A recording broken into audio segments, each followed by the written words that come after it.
మరొకసారి మన ప్రభువైన యేసుక్రీస్తు నామంలో మీకు అందరికీ వందనాలు సమర్పిస్తున్నాము. ఈరోజు ఒక ప్రాముఖ్యమైనటువంటి అంశాన్ని మనం పరిశీలన చేయబోతాం. ఇంతకు ముందు కూడా కొంత టచ్అప్లు మాత్రం ఇచ్చాం. ఒక విషయం ఏమిటంటే, మన బోధలు దాదాపు అన్నీ సమానంగా ఉన్నట్టు అనిపిస్తూ ఉంటుంది, అన్నీ ఒకటే విధంగా ఉన్నట్టు అనిపిస్తూ ఉంటుంది. కానీ అన్నీ ఒకటి కాదు. ఈ విషయాన్ని మీరు గుర్తించాలి. దాదాపు సమానంగా ఉన్నంత మాత్రాన అన్నీ ఒకటే కాదు.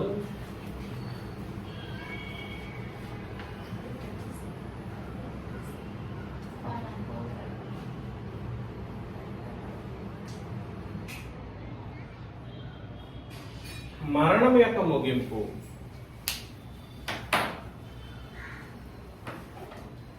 మరణం యొక్క ముగింపుకు సంబంధించినటువంటి ప్రత్యేకమైన ఆలోచన మనం నేడు చేయబోతాం.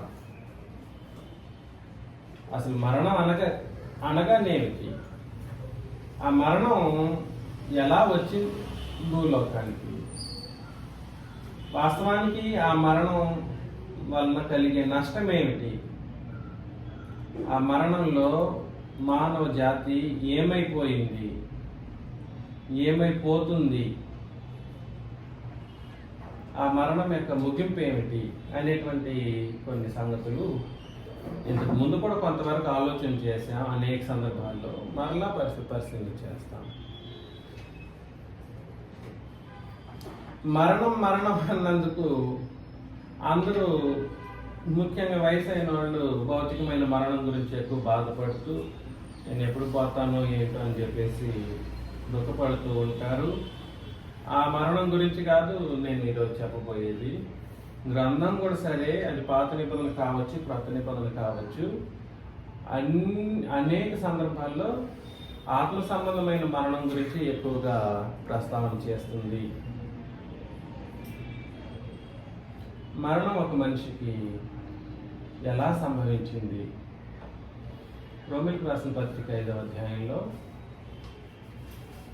రోమిలకు రాసిన పత్రిక 5:12 నుండి మనం చదివినట్లయితే,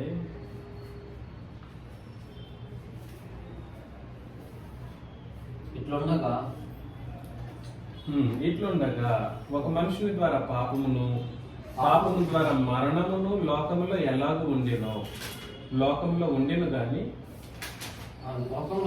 మరణము లోకంలో ఎలాగ ప్రవేశించెనో అలాగనే మనుషులందరూ పాపం చేసినందున మరణము అందరికీ సంప్రాప్తమైను.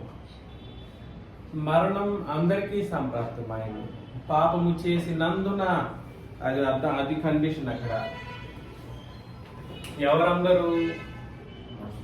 ఒక మనుషుడు. ఎవరండి ఒక మనుషుడు? ఒక మనుషుడు ఎవరు? ఈ ఆదాం ఏం చేశాడు? పాపము చేశాడు, తినొద్దన్న పండును తిన్నాడు. ఈ పాపం ద్వారా ఏం కలిగింది? మరణము ప్రవేశించింది అని అన్నాడు. లోకంలో ఏం చేసింది? మరణం లోకములో ప్రవేశించింది. మరణ ప్రవేశం జరిగింది. ఎక్కడ? లోకములో. ఒక మనుషుడు ఆదాము. ఎవరు అతను? ఈ ఆదాము ఆజ్ఞను అతిక్రమించడం ద్వారా ఏం చేశాడు?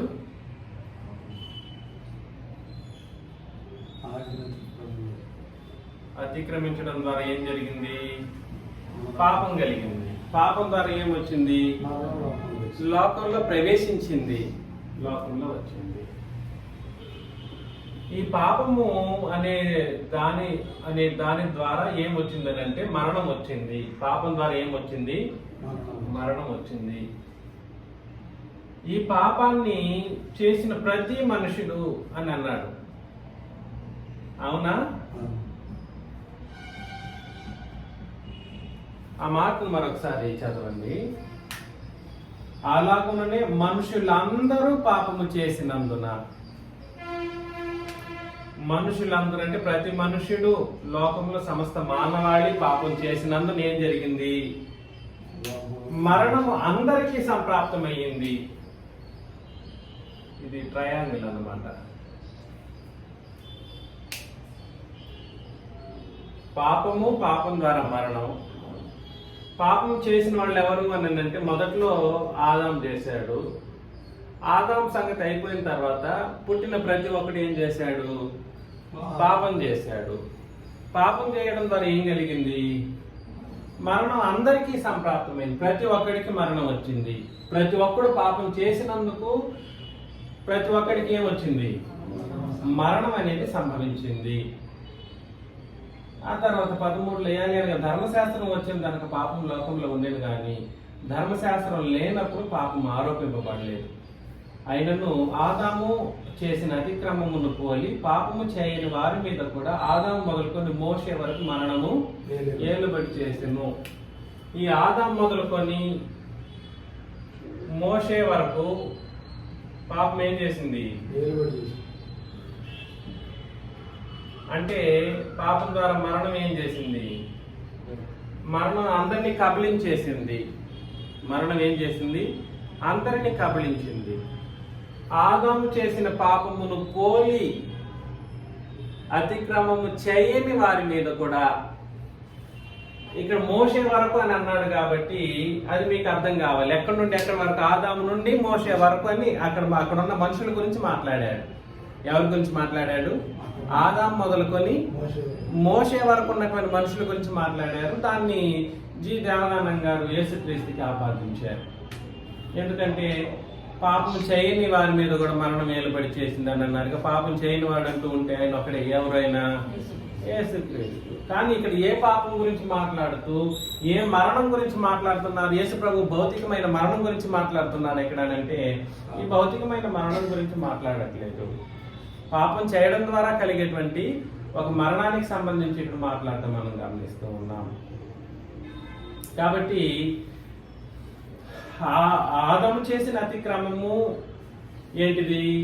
పండు తినకూడదని చెప్పింది, తినడం. ఆ పాపమే చేయాల్సిన అవసరం లేదు. పాపం చేయడానికి దేవుడిచ్చినటువంటి నైతిక ఆజ్ఞలు కలిగినటువంటి ఆజ్ఞలు ఏవైతే ఉన్నాయో, అంటే ఆ మొదటి యుగంలో అనగా పితరుల యుగంలో కనీస నైతిక విలువలు కలిగి ఉండడం, అంటే దేవుణ్ణి విశ్వసించడం అనేటువంటి నైతిక విలువలు మానవాళిలో లేని కారణాన్ని బట్టి ఆదాము చేసిన అతిక్రమమును పోలిగా పాపము చేయని వారి మీద అనేటువంటి కోణంలో మాట్లాడుతూ, అంటే పండే తినాల్సిన అవసరం లేదు, భౌతికమైనటువంటి విధానంలో ఆ దేవుణ్ణి విశ్వసించలేని వాళ్ళందరి మీద కూడా సరే పాపం ఏం చేసిందని అంటే ఏం చేసింది? ఏలుబడి చేసింది. ఆ విషయంలో ఆ సంగతిని మాట్లాడడం మనం గమనిస్తాం. అందుకని మోషే వరకు పాపము చేయని వారిని, పాపం చేసిన వాళ్ళు పాపం చేయడం ద్వారా మరణం కూడా వాళ్ళ మీద ఏం చేసిందంటే ఏలెను. ఆదాము రాబోవానికి గుర్తయ్యుండెను. అయితే ఆదాము అపరాధం కలిగినట్టు కృపావరము కలుగలేదు. ఎట్లనగా ఒకని అపరాధం వలన అనేకులు చనిపోయిన ఎడల, మరలా చూడండి, ఈ ఒకని అపరాధం వలన అనేకులు ఏమయ్యారు? చనిపోయారు. ఈ చావు లేదా ఈ మరణం అనేది భౌతికమైనటువంటి మరణం గురించి మాట్లాడట్లేదు. అర్థమవుతుంది కదండి? ఒకని అపరాధం వలన అనేకులు చనిపోయిన ఎడల, మరి ఎక్కువగా దేవుని కృపయు యేసుక్రీస్తు అను ఒక మనుషుని కృప చేతనైన దానమును అనేకులకు విస్తరించెను అని అన్నాడు అనమాట. కాబట్టి తను తాను దానంగా క్రీస్తు అర్పించుకున్నప్పుడు, క్రీస్తు తను తాను దానంగా సిలువలో అర్పించుకున్నప్పుడు ఏం జరిగింది? మరణించిన వాళ్ళు బ్రతికించేటువంటి ఒక అద్భుతమైనటువంటి అవకాశం సర్వలోకానికి కల్పించబడింది. అంటే క్రీస్తు యొక్క సిలువ వరకు మరణం ఏం చేసింది? అందరినీ కబళించేసింది అన్నమాట. అంటే సర్వలోకం ఎలాంటి పరిస్థితిలో ఉందనంటే మరణించిన స్థితిలో ఈ భూలోకమే మృతుల లోకంగా మారిపోయినటువంటి స్థితిలో ఉంది. భూలోకం ఏ లోకంగా మారిపోయింది? మృతి చెందిన మృతుల లోకంగా తయారైంది అన్నమాట. సర్వలోకం పాపభరితమై సర్వలోకం మరణించినటువంటి స్థితిలోకి దిగజారిపోయినటువంటి స్థితిని మనం గుర్తించవలసినటువంటి పరిస్థితి ఉంది. అందుకని ధర్మశాస్త్రం వచ్చిన తర్వాత కూడా సరే అది ఏమైనా చేయగలిగిందా? ధర్మశాస్త్రం ఇచ్చాడు దేవుడు, ఇచ్చిన తర్వాత ధర్మశాస్త్రం ఏమైనా చేయగలిగిందానంటే అది కూడా ఏమి చేయలేకపోయింది. 18 నుండి నేను చదువుతున్నాను. కాబట్టి తీర్పు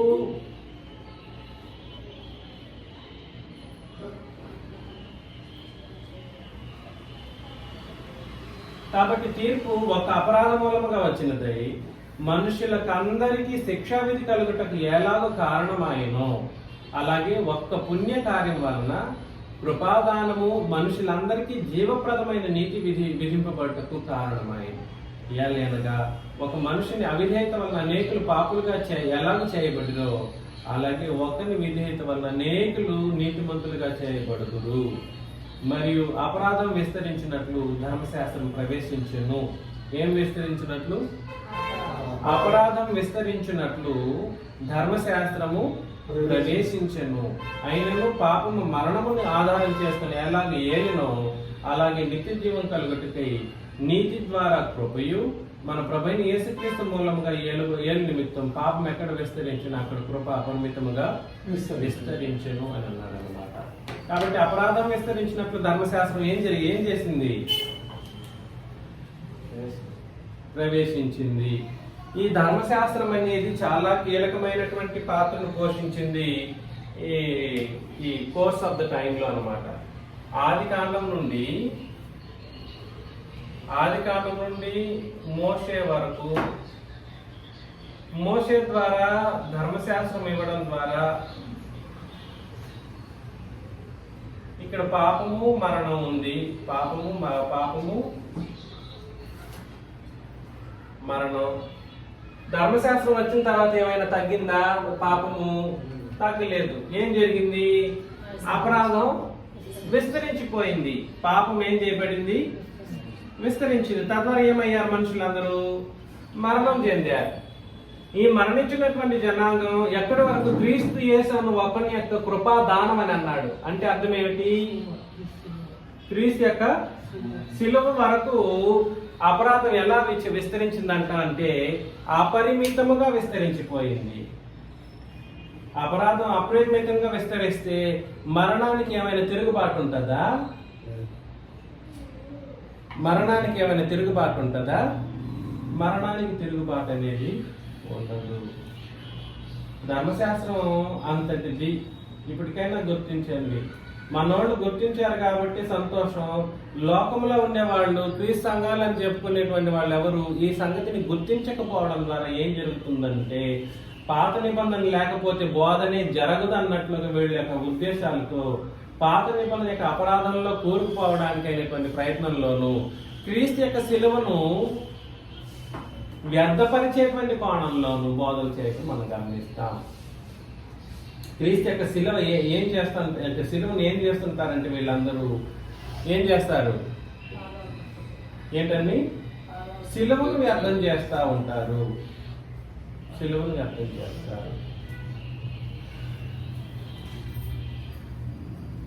పాపం విస్తరించడానికి మూల కారణం ఒకటి ధర్మశాస్త్రం. పాపం విస్తరించడానికి, అపరిమితముగా విస్తరించడానికి అత్యంత మూల కారణం ఏమిటి? ధర్మశాస్త్రం. 2,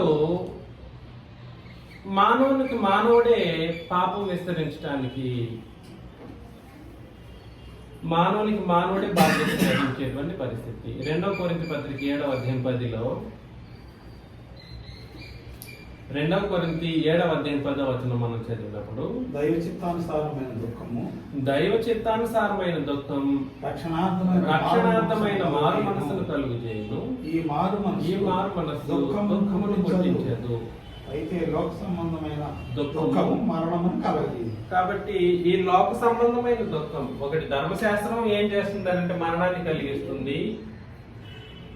2 ఈ లోక సంబంధమైన దుఃఖము ఏం కలిగజేస్తుంది?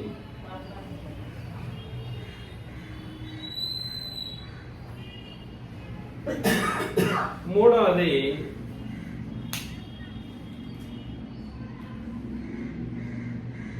యాకోబు పత్రిక మొదటి అధ్యాయం 15లో ఈ లోక సంబంధమైన దుఃఖం అంటే పాపం చేయడమే. యాకోబు పత్రిక మొదటి అధ్యాయం 15వ వచనంలో దురాశ గర్భము ధరించి పాపమును కనగా పాపం పరిపక్వమై దేన్ని కంటుంది? మరణాన్ని కంటుంది. కాబట్టి మూడవది మానవుల్లో ఉన్నటువంటి దురాశ ఏం చేస్తుందంటే పాపంలోకి నడిపిస్తుంది. తద్వారా ఏం కలుగుతుంది? మరణం అనేది సంభవిస్తుంది. రోమీయులకు రాసిన పత్రిక 8వ అధ్యాయం 5వ వచనంలో, రోమీయులకు రాసిన పత్రిక 8వ అధ్యాయం 5వ వచనం,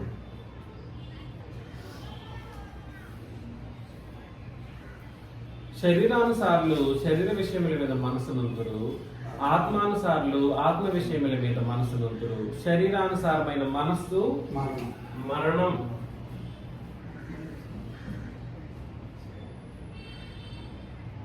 శరీరానుసారమైన మనస్సు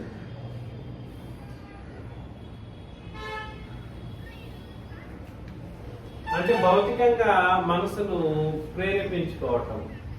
ఈ శరీరానికి ఏం కావాలి, ఏం కావాలి, ఏం కావాలి, ఈ శరీరానికి మంచి కలర్ఫుల్ డ్రెస్ కావాలి, ఈ శరీరానికి మంచి భోజనం కావాలి, మరి ఈ శరీరానికి అది కావాలి, ఇది కావాలని కోరుకోవడం శరీరానుసారమైన మనసు కాదు. శరీరానుసారమైన మనసు అంటే ఈ శరీరాన్ని పాపంతో ఏకీభవించేటట్లుగా చేసే మనస్సు.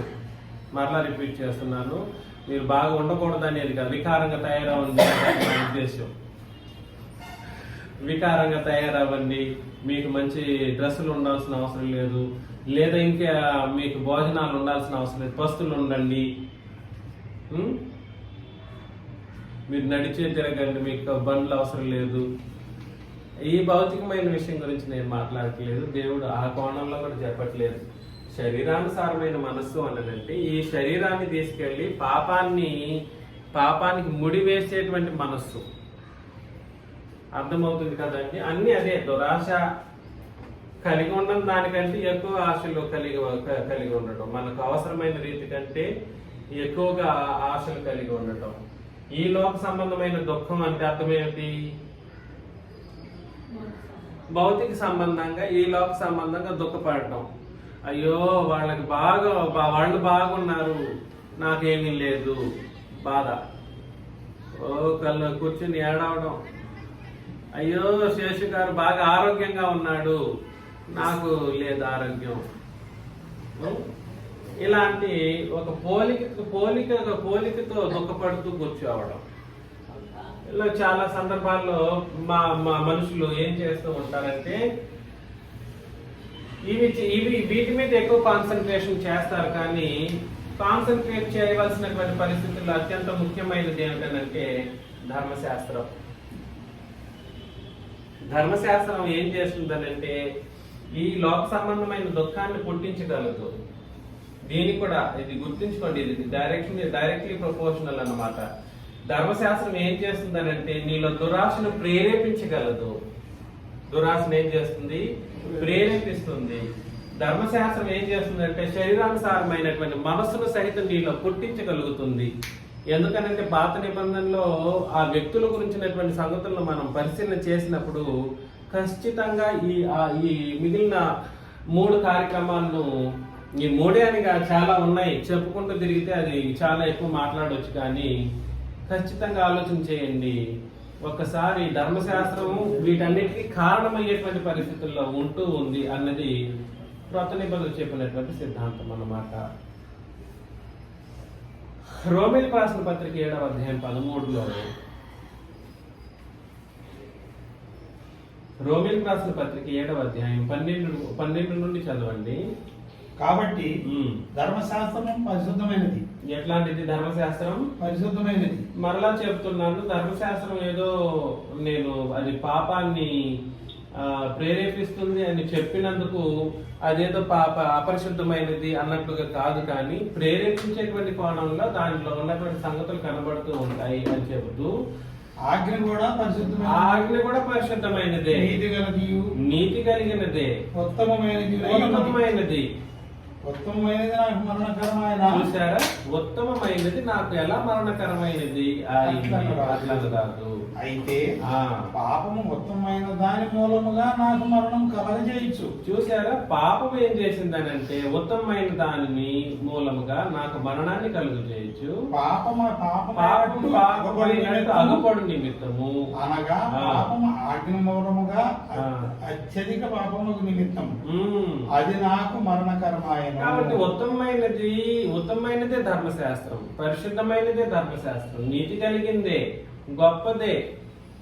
కాకపోతే అది ఏం చేసిందంటే పాపమైనట్టు అగపడేటువంటి కోణంలో పాపం అంటే ఏమిటో తెలియజేయడం ద్వారా పాపమైనట్టు అగపడేటట్లుగా మానవ జాతి కంటికి పాపాన్ని చూపించిందనమాట. ఇది చేస్తే పాపమని అగపడేటట్లుగా చేసింది. అనగా పాపము ఆజ్ఞ మూలంగా అత్యధికమగు పాపం నిమిత్తము. కాబట్టి ఆజ్ఞ ఏం చేసిందనంటే ఏ పాపం చేయకూడదో ఆ పాపాన్ని అత్యధికంగా నువ్వు చేసేటట్లుగా ప్రేరేపించేటటువంటి పరిస్థితుల్లోకి అది యూజ్ చేసిందన్నమాట. అందుకని కింద వచనాల్లో చెప్పేశాడు, ధర్మశాస్త్రం ఆత్మ సంబంధమైనది అని ఎరుగుదుము, అది కూడా ఆత్మ సంబంధమైనదే. అయితే నేను పాపమునకు అమ్మబడి శరీర సంబంధినై ఉన్నాను. అనగా నేను చేయనది నేను ఎరుగును, నేను నిశ్చయించినది చేయక ద్వేషించినది చేయుచున్నాను. ఇచ్చింపినది నేను చేసిన ధర్మశాస్త్రం శ్రేష్టమైనట్టు ఒప్పుకొనుచున్నాను. కావున ఇకను దాన్ని చేయనది నా యందు నివసించి పాపమే కానీ నేను కాదు. అలాగా అది ఏం చేస్తుందనంటే నీలో ఉన్నటువంటి ఈ లోక సంబంధమైనటువంటి దుఃఖాన్ని పుట్టించి నీలో ఉన్నటువంటి ఆశను దురాశగా మార్చివేసి నీకు నీకు అవసరమైనటువంటి పరిస్థితుల్లో కాకుండా శరీరానుసారమైనటువంటి మనస్సును నీలో పుట్టిస్తుంది అన్నమాట. ధర్మశాస్త్రం యొక్క మూలం ఇది వేరు అయినప్పటికీ ధర్మశాస్త్రం ఒకటే ఏం చేయగలుగుతుందంటే వీటినన్నింటినీ నీలో యాక్టివేట్ చేయగలుగుతుంది, ఏం చేస్తుంది, ప్రేరేపించగలుగుతుంది అన్నమాట. అలాగ మానవ జాతి పాపంలో కూరుకుపోవడం జరుగుతుంది.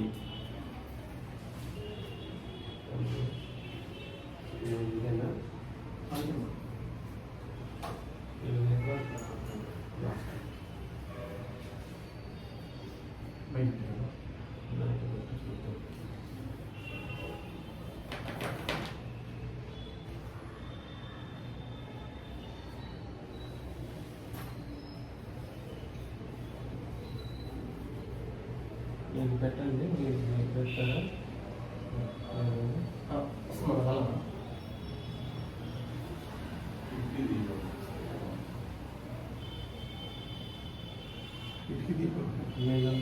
మీరు పెట్టండి.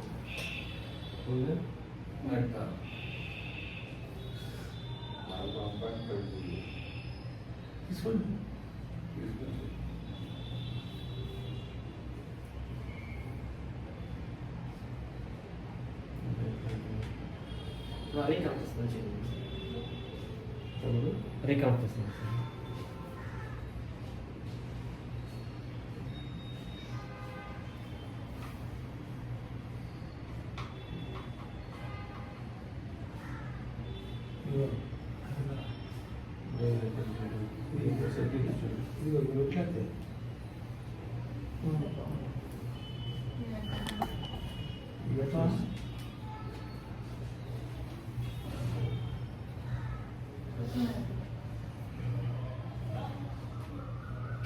ఆఫ్లైన్ లో వస్తుంది.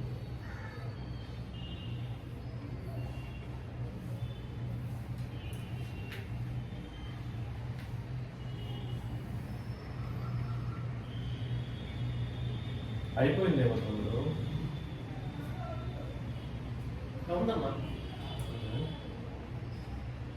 నెట్వర్క్ కనెక్ట్ అయ్యింది కానీ మీ దాంట్లో నెట్వర్క్ ఇంటర్నెట్ రావట్లేదు.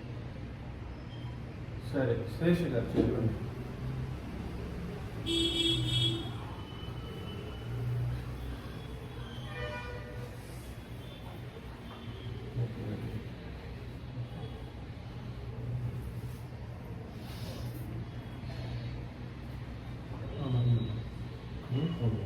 అయింది కానీ ఇక్కడ నెట్వర్క్ రావట్లేదు, కనెక్ట్ అవ్వట్లేదు.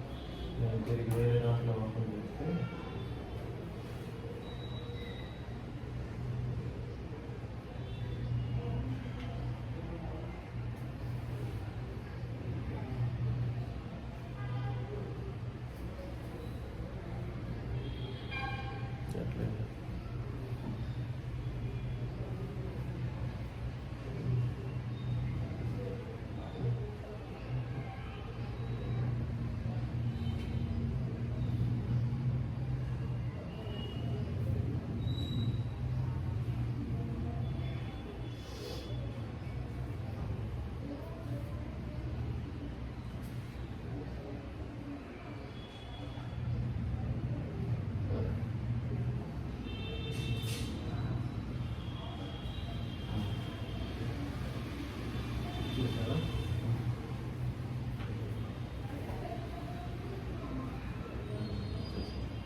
దయచేసి క్షమించండి, నెట్వర్క్ ఇష్యూ వచ్చింది.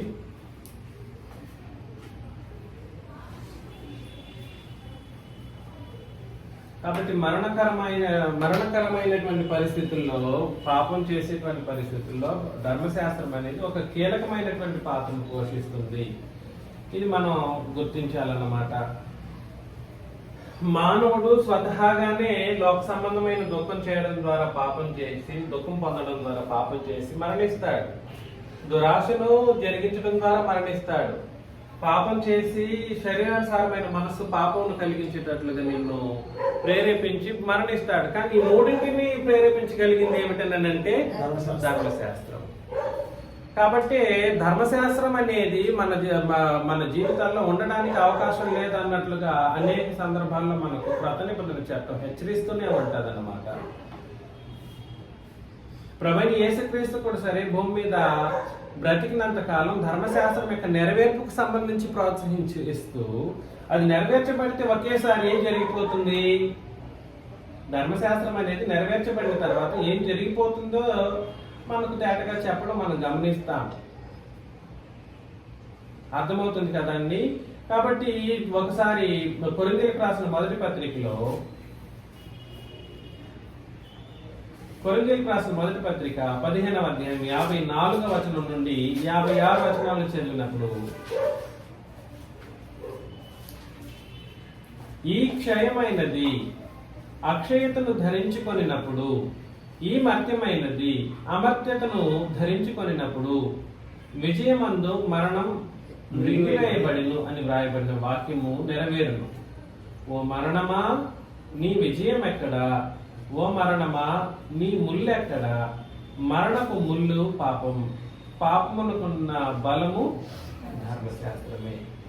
కాబట్టి యేసు ప్రభు భూమి మీద బ్రతికినప్పుడు దాన్ని నెరవేర్చే కోణంలో కార్యాలు జరిగిస్తూ ఉన్నప్పుడు, క్షయమైనది అంటే శరీరం అనేటువంటి ఇది ఎటువంటిది అంటే క్షయమైనది, ఇది అక్షయతను ఏం చేయాలి, ధరించుకోవాలి. ధరించుకున్నప్పుడు ఈ మర్త్యమైనది అమర్త్యతను ధరించుకున్నప్పుడు విజయమందు మరణం మృంగివేయబడెను అని వ్రాయబడిన ప్రకారం, ఓ మరణమా నీ విజయం ఎక్కడా?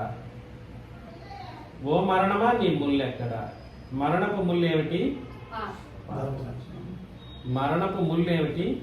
పాపము. పాపమునకున్న ముళ్ళు, పాపమునకున్న బలం ఏమిటి? ధర్మశాస్త్రం. కాబట్టి ధర్మశాస్త్రం అనేది సిలువలో కొట్టివేయబడేటప్పుడు ఏం జరిగింది అని అంటే, మరణం అనేటువంటిది బలం కోల్పోయింది. మరణం ఏం చేయబడింది? బలాన్ని కోల్పోయింది. తద్వారా పాపం అనే ముళ్ళు కూడా సరే, మరణపు ముళ్ళు, పాపం అనేది ఏమైంది అని అంటే, పాపానికి కూడా సరే ఒక అడ్డుకట్ట వేయబడేటువంటి ఒక పరిస్థితి ఏర్పాటు జరిగింది. విజయమందు మరణం మృంగివేయబడిను అని అన్నాడు అన్నమాట. విజయము ఎవరి యొక్క విజయం ఇది? క్రీస్తు యొక్క విజయం. ఆయన సిలువలో మరణానికి అడ్డుకట్ట వేయడం ద్వారాను, దానికి బలం లేని దానిగా చేయడం ద్వారాను, అంటే సిలువలో మరణం యొక్క ముగింపు జరగలేదు. మరలా రిపీట్ చేస్తున్నాను, సిలువలో మరణం యొక్క ముగింపు అనేది జరగలేదు. కానీ అది నిర్వీర్యం చేయబడేటువంటి పరిస్థితుల్లో, బలాన్ని కోల్పోయేటువంటి పరిస్థితుల్లో క్రీస్తు యేసు కార్యం చేశారు. అర్థమవుతుందా? మరణం యొక్క ముగింపు సిలువలో జరిగిపోలేదు, కానీ మరణమే లేని రాజ్యంగా క్రీస్తు సంఘం అనేటువంటిది ఏర్పాటు చేయడం కొరకు క్రీస్తు యేసు తన ప్రాణం పెట్టి మరణాన్ని నిర్వీర్యం చేసేటువంటి పరిస్థితుల్లో తను తాను క్రీస్తు సిలువలో సమర్పించుకోవడం మనం గమనిస్తాం. అర్థం చేసుకోండి, ఈ ధర్మశాస్త్రం కొట్టివేయబడినప్పుడు మరణానికి ముగింపు జరగలేదు, కానీ ఈ మరణం అనేది బలాన్ని కోల్పోయేటువంటి పరిస్థితుల్లో మాత్రం కార్యం చేయడం జరిగింది. పాపము లేని రాజ్యము, మరణం లేని రాజ్యం అనేది ఏర్పాటు చేయడానికైనటువంటి పరిస్థితి క్రీస్తు యొక్క శిలువలో సంప్రాప్తమయ్యింది. అందుకని ఈ విషయం మనకు అర్థం కావాల్సినటువంటి ముఖ్యమైనటువంటి విషయం. కొరింథీయులకు రాసిన మొదటి పత్రిక 15వ అధ్యాయంలో, అదే 15వ అధ్యాయంలో 21 నుండి కొన్ని వచనాలను మనం చదివినప్పుడు, మనుషుని ద్వారా మరణం వచ్చెను గనుక, ఏ మనుషుడు? ఆ మనుషుడు సేమ్ ఇన్ఫర్మేషన్ మాట్లాడుతూ ఉన్నాడు. ఒక మనుషుడు అంటే ఆదాము, అతని ద్వారా ఏమొచ్చింది? మరణం వచ్చెను గనుక మనుషుని ద్వారానే మృతుల పునరుత్థానమును కలిగెను. అంటే బాప్తిస్మం గురించి మాట్లాడుతూ ఉన్నాడు. క్షమించండి, రెండవ పునరుత్థానం గురించి మాట్లాడుతూ ఉన్నాడు. ఆదామునందు అందరూ ఎలాగ మృతి పొందుతున్నారో అలాగనే క్రీస్తు నందు అందరూ బ్రతికింపబడుదురు అంటే రెండవ పునరుత్థానం. ఏమిటి? రెండవ పునరుత్థానం గురించి మాట్లాడుతున్నాడు. ప్రతి వాడును తన తన వరుసలోనే బ్రతికింపబడును. ప్రథమ ఫలము క్రీస్తు. తర్వాత క్రీస్తు వచ్చినప్పుడు ఆయన వారందరూ ఏం చేయబడతారు? బ్రతికింపబడుదురు. అటు తర్వాత ఆయన సమస్తమైన ఆధిపత్యమును, సమస్తమైన అధికారమును, బలమును కొట్టివేసి తన తండ్రి అయిన దేవునికి రాజ్యమును అప్పగించును. అప్పుడు అంతము వచ్చు. ఎందుకనగా శత్రువులందరినీ తన పాదముల క్రింద ఉంచి వరకు ఆయన రాజ్య పరిపాలన చేయుచుండవలెను. కడపట నశింప చేయబడు శత్రువు ఏమిటి? మరణం. క్రీస్తు యొక్క శిలువలో ఈ మరణం అనేది నశింప చేయబడలేదు. క్రీస్తు శిలువలో మరణం ఏం చేయబడలేదు? నశించబడలేదు. నశింపజేసే కార్యక్రమం ఎప్పుడు జరుగుతుంది? కడపట్లో జరుగుతుంది, లాస్ట్ లో జరుగుతుంది. యేసుక్రీస్తు మనల్ని అందరినీ తిరిగి లేపి తనతో పాటు తీసుకెళ్లిపోయిన తర్వాత ఏం జరుగుతుందని అంటే ఈ మరణానికి ముగింపు పలకడం అనేది జరిగింది. కాబట్టి మరణం యొక్క ముగింపు ఎప్పుడు జరుగుతుంది, ఎప్పుడు జరిగింది, ఎప్పుడు జరుగుతుంది అని అంటే చాలా మంది సిలువలోనే జరిగిపోయింది అన్నట్లుగా మాట్లాడతారు. మరణం యొక్క ముగింపు సిలువలో జరగలేదు, కానీ మరణాన్ని జయించే కార్యక్రమం జరిగింది. నేను చెప్పిన మాట అర్థమైందా? ముగింపు జరగలేదు, కానీ మరణాన్ని జయించవచ్చు సులభంగా. మరణాన్ని ఏం చేయొచ్చు? జయించవచ్చు. ఈ మాట మీకు అర్థం కావాలి. మరణాన్ని జయించే మార్గాన్ని క్రీస్తు క్రొత్త నిబంధనలో ఏర్పాటు చేసి పెట్టేశాడు. ధర్మశాస్త్రం మరణానికి ఆహుతి చేసింది. ధర్మశాస్త్రం మరణానికి బలాన్ని చేకూర్చింది. అపరాధం విస్తరించినట్లు మనుషులను ప్రోత్సహించింది. కానీ క్రొత్త నిబంధన క్రీస్తు యొక్క శిలువలో ఏం జరిగిందంటే, క్రొత్త నిబంధన వచ్చినప్పుడు అందులో మరణాన్ని జయించే మార్గం కనపరచబడింది. కానీ క్రీస్తు యొక్క శిలువలో మరణానికి ముగింపు జరగలేదు. మరణానికి ముగింపు అనేది జరగలేదు. ఈ విషయం మనకు అర్థం కావాలి. 2వ కొరింథీ పత్రికలో 3వ అధ్యాయం 7ను మనం పరిశీలన చేసినప్పుడు, 2వ కొరింథీ పత్రిక 3వ అధ్యాయం 7, మరణం కారణమగు పరిచర్య రాళ్ళ మీద చెక్కబడిన అక్షరములకు సంబంధించినదైనను మహిమతో కూడినదాయను. చూసారా? దాని పేరు చెప్పేశాడు, మరణ కారణమగు పరిచర్య అని అన్నాడు అనమాట. మరణ కారణమగు పరిచర్య అంటే ఇంతవరకు ఎవరు దాని గురించి నోరు మెదపట్లేదు. అంటే ధర్మశాస్త్రాన్ని చులకన చేయడమో లేదా ధర్మశాస్త్రం దేవుని గ్రంథం అని ఇంకా వాళ్ళ యొక్క మనసులో ఉన్న కారణాన్ని బట్టి అది ఒక మనిషిని మరణానికి నడిపిస్తుంది అనే కోణంలో ఎవడో చెప్పట్లేదు ఎందుకు? ఏ గొప్ప గొప్ప బోధకుడు ఆలోచన చేయట్లేదు ఎందుకు? ఆ పరిచర్య ఏం చేస్తుందని అంటే మరణ కారణమైనటువంటి పరిచర్య. ఈ రోజు ధర్మశాస్త్రాన్ని ఉపదేశించేటువంటి ప్రతి ఒక్కడు మరణ కారణమైన పరిచర్యనే చేస్తూ ఉన్నాడు. మరలా రిపీట్ చేస్తున్నాను, ఈ రోజు ధర్మశాస్త్రాన్ని బోధించి ధర్మశాస్త్ర ప్రకారం బ్రతకడానికి ఇష్టపడేటువంటి ప్రతి ఒక్కడు, అది బోధించాలని ఇష్టపడే ప్రతి ఒక్కడు కూడా సరే ఏ పరిచర్య చేస్తున్నాడు అంటే జీవ కారణమొక పరిచర్యగా చేస్తున్నది, మరణ కారణమొక పరిచర్యని చేస్తూ ఉన్నాడు, దానికి బోధ చేస్తూ ఉన్నాడు. అయితే సంగతి ఏమిటనంటే ఈ మరణ కారణమొక పరిచర్యను, ఈ మరణానికి సంబంధించినటువంటి ధర్మశాస్త్రాన్ని ఒక మనిషిలో అది ఉండకూడదు అనేటువంటి ఉద్దేశంతో మరణాన్ని నిర్వీర్యం చేసేటువంటి కోణంలో యేసు ప్రభు తన ప్రాణాన్ని అర్పించారు. హెబ్రీ పత్రిక 2వ అధ్యాయం 14 నుండి 15 వచనాలను చదివినప్పుడు, హెబ్రీ పత్రిక 2వ అధ్యాయం 14 నుండి 15 వచనాలను పరిశీలన చేస్తే, కాబట్టి ఆ పిల్లలు రక్తమాంసములు గలవారైనందున ఆ ప్రకారమే మరణం యొక్క బలము గలవాని. చూసారా? చూడండి,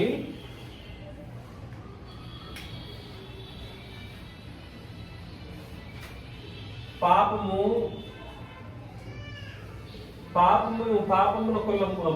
యొక్క ముళ్ళు ఏమిటి? మరణం. మరణంకున్న బలం ఏమిటి? ధర్మశాస్త్రం.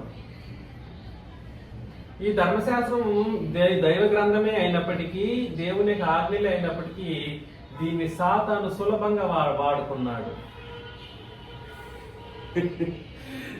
ధర్మశాస్త్రాన్ని సాతాను ఎలా వాడుకున్నాడు?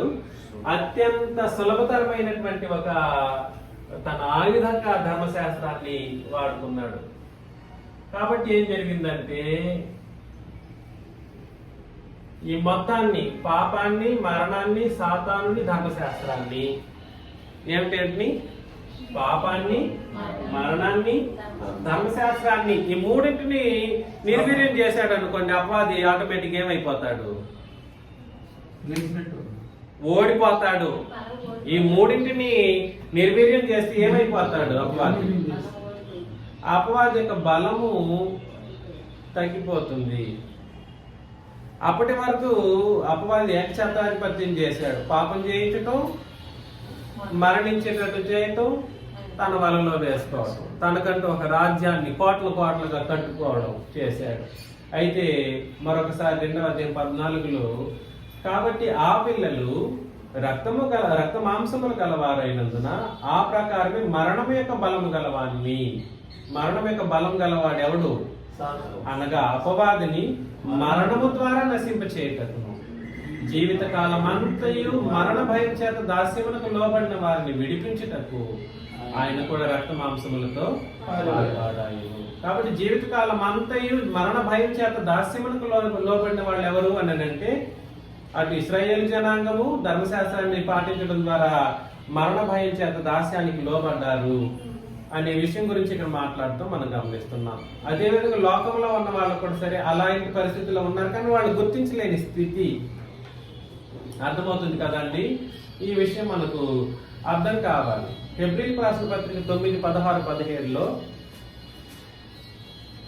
ఆయన తన మరణం చేత ఏం చేశాడని అంటే, ఈ అపవాదిని ఓడించేటువంటి పరిస్థితి సిలువలో జరిగించినప్పుడు మరణ శాసనం ఎక్కడ ఉండును అక్కడ మరణ శాసనం మరణము చూసారా? ఈ మరణాన్ని ఈయనకు మరణం ఆల్రెడీ ఆయనే రాసుకున్న ఆయన ఎవరు? యేసుక్రీస్తు. చాలా మంది తండ్రిని దేవుడు పంపిస్తే మరణించాడని, ఈ పాత నిబంధన ట్రెడిషనల్ బోధలు ఉన్నాయి చూడండి, ఈ బోధకులు నిన్న మాట్లాడిన వ్యక్తి కూడా సరే, వీళ్ళందరూ తండ్రిని హైలైట్ చేసి బోధిస్తూ ఉంటారు. రాసిన ఆయన, మరణ శాసనం రాసిన ఆయన ఎవరు?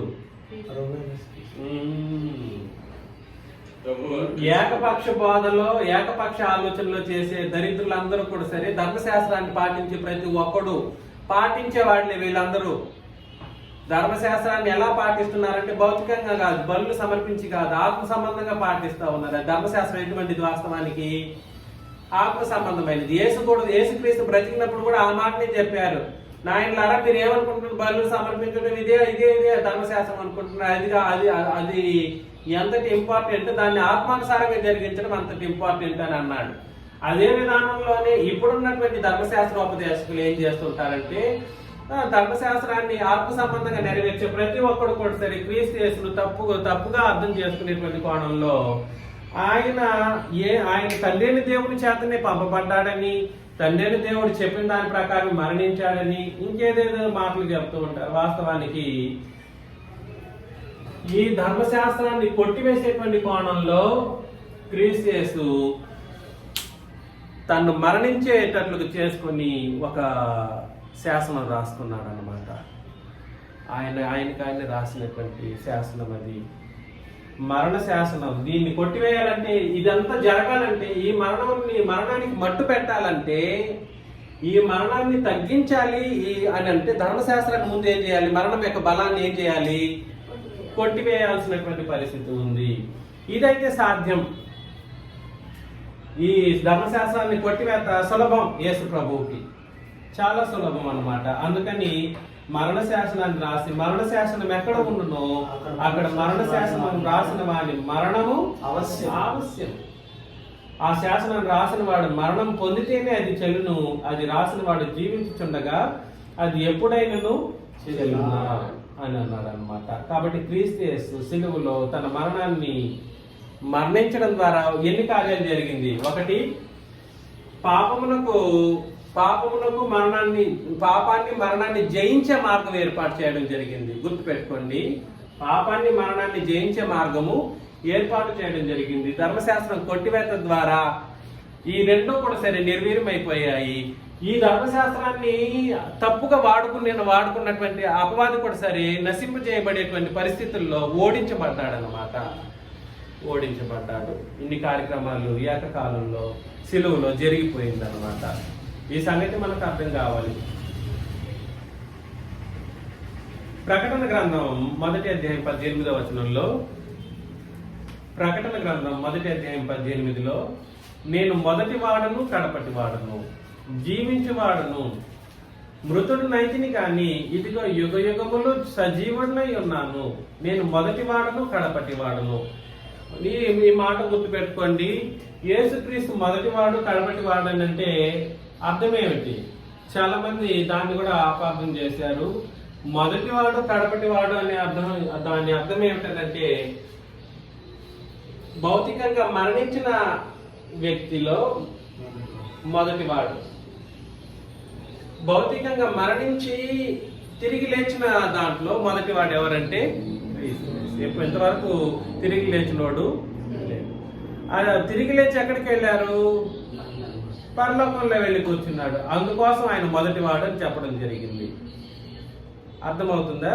మొదటివాడు అని అంటే అర్థం ఏమిటంటే ఆయన పరలోకానికి వెళ్ళి కూర్చుని మరణించి సమాధి చేయబడి 3వ రోజు తిరిగి లేచి పరలోకంలో వెళ్ళి కూర్చున్న వాళ్ళు ఆయన నరుని ప్రకారం ఆలోచన చేసినప్పుడు మొదటివాడు ఆయన.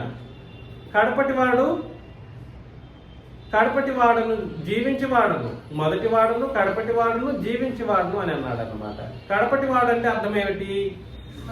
ఈ మరణానికి ముగింపు పలికేటువంటి కోణంలో క్రీస్తు యేసు కడపటివాడయ్యాడు.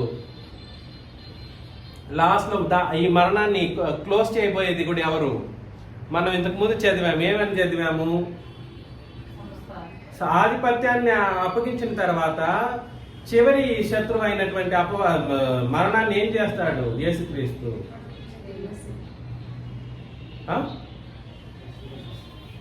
15వ అధ్యాయంలో చదివాం కదండి.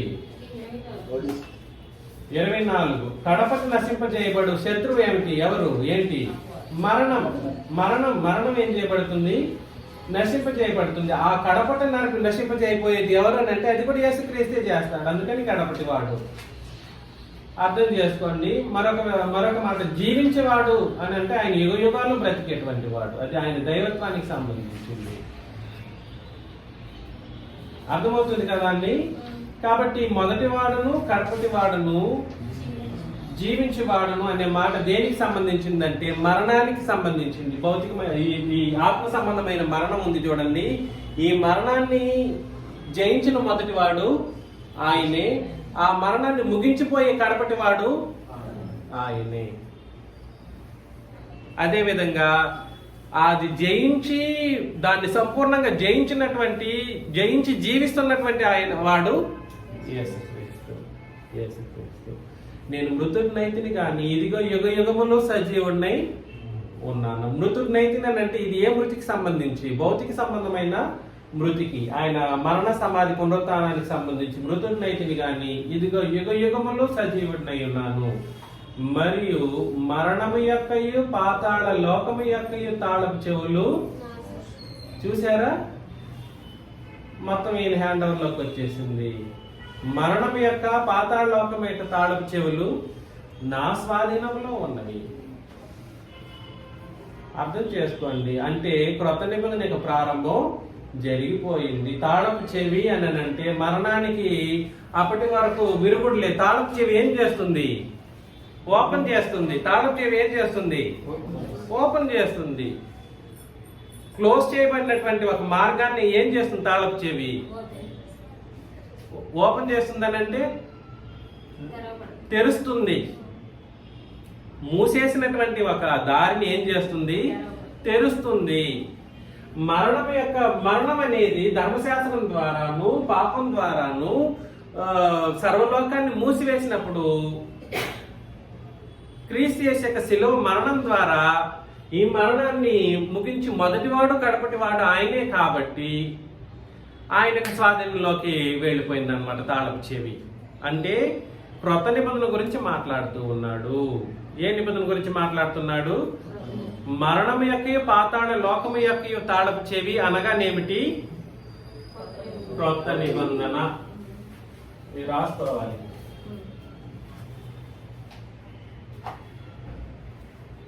మరణము యొక్కయు పాతాళ లోకము యొక్కయు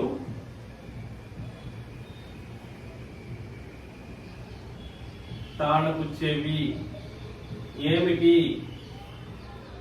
క్రొత్త నిబంధన. ఇది మనం మరిచిపోకూడనటువంటి అత్యంత ముఖ్యమైనటువంటి ఒక విషయం.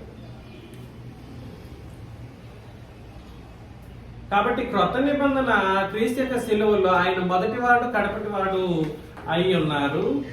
ఆయన జీవించేవాడు అయి ఉన్నారు. ఆయన మరణించిన వాడు కాదు. ఆయన స్థితిగతులను మనం అర్థం చేసుకున్నప్పుడు మనకి ఇచ్చినటువంటి నిబంధన ప్రకారం మనం బ్రతికితే ఒకటి మరణం యొక్క పాతాళ లోకం యొక్క తాళపు చెవి అనే క్రొత్త నిబంధన మన చేతిలో ఈ రోజు ఉంది.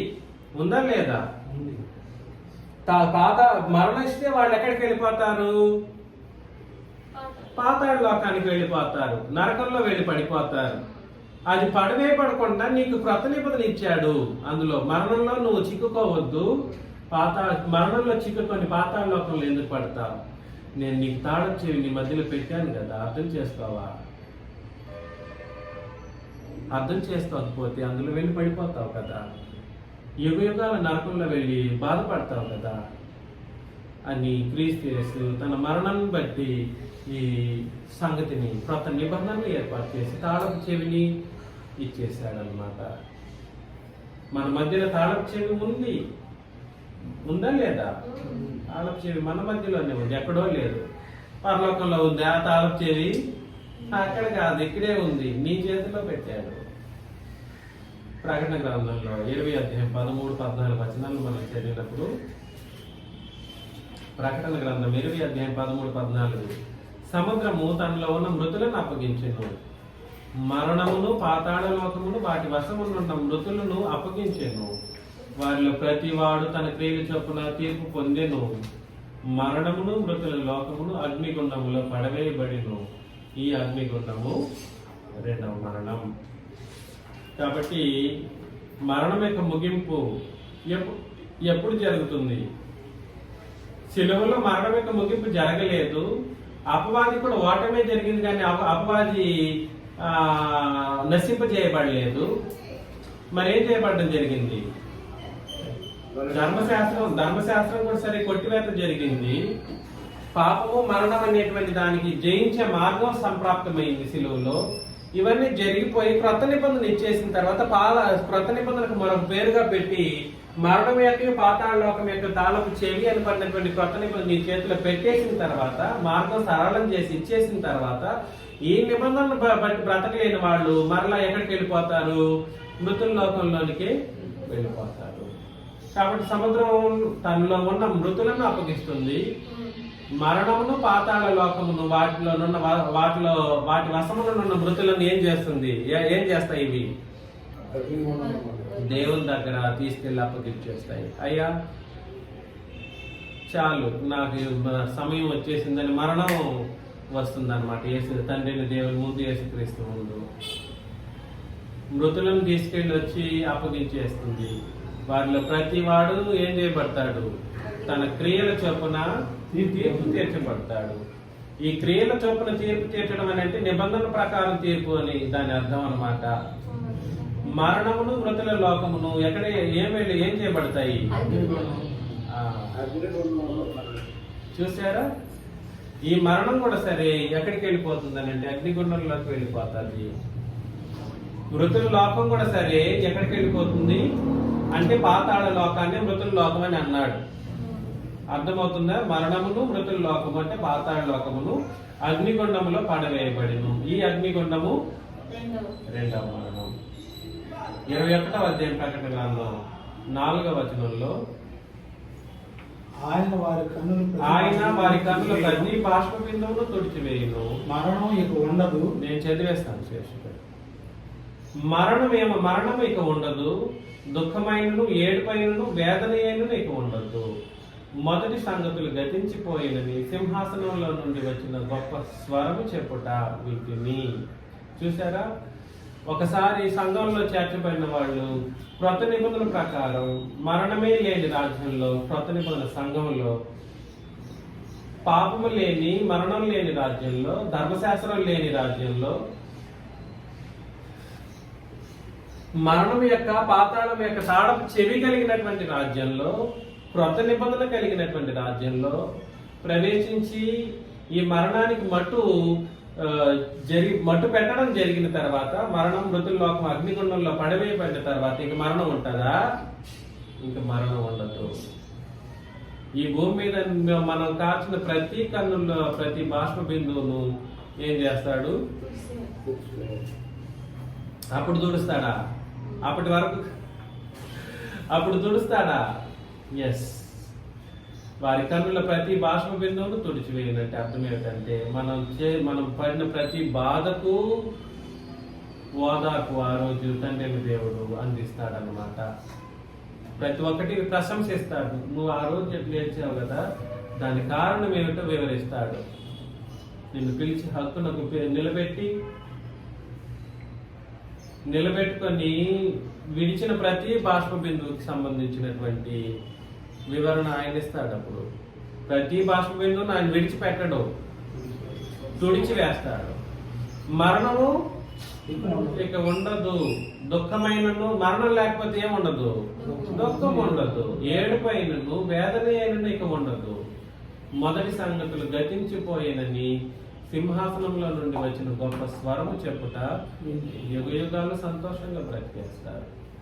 అయితే పిరికివారు ధర్మశాస్త్రాన్ని ఇంకను బోధించాలని బ్రతికే పిరికివారు ధర్మశాస్త్రాన్ని ఎదిరిస్తే తిరిగి నా దగ్గర బాప్తిసం తీసుకోవాలని తిరిగి ఆలోచన చేసుకొని ఇంకా లోకానికి భయపడి, డబ్బుల కోసం మనుషులకు భయపడి బ్రతికే పిరికి వాళ్ళు 8వ వచనంలో, అదే 21:8లో, పిరికి వారును, అవిశ్వాసులను, అసహ్యులను, నరహంతకులను, వ్యభిచారులను, మాంత్రికులను, విగ్రహారాధికులను, అబద్ధికులు అందరూ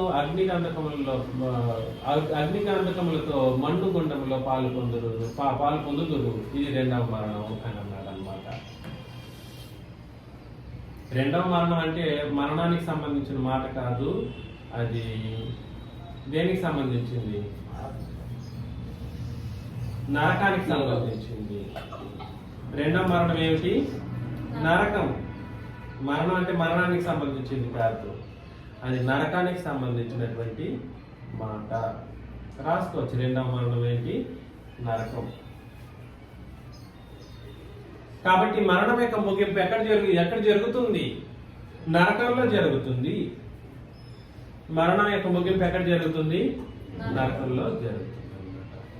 అలాగా మనం అందరం కూడా సరే మరణంతో పాటు మనం ముగిసిపోకుండా, మరణంతో పాటుగా మృతుల లోకంతో పాటుగా నరకంలో పడవేయబడి బాధపడుతూ రెండవ మరణంలో పాలుపంపులు పొందకుండా మనకంటూ ఇచ్చినటువంటి క్రొత్త నిబంధన ప్రకారం మరణం యొక్కయే పాతాడు, లోకం యొక్క తాళపు చెవి మన చేతిలో పెట్టినందుకు, అనగా క్రొత్త నిబంధన మన చేతిలో పెట్టినందుకు మనం అందరం పరలోకంలో మరణమే లేని పరలోకంలో ప్రవేశించి యుగ యుగాలు సంతోషంగా బ్రతకాలని నన్ను నేను హెచ్చరించుకుంటూ మిమ్మల్ని హెచ్చరిస్తూ ముగిస్తున్నాను.